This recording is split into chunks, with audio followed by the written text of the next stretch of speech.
Hey people, so we are at this place called Mexican Fried Chicken, and for 120 bucks you get that plate of four pieces of.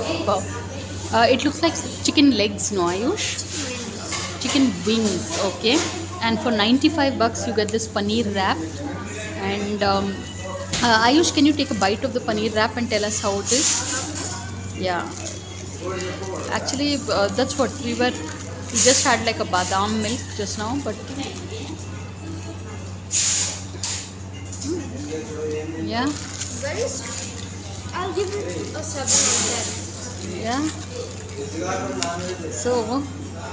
Let me try this. it's a shawarma, but incredibly satisfying.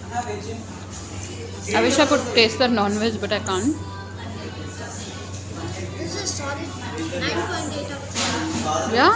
See, normally I don't buy vegetarian stuff, non-veg for my child, but my son is happy.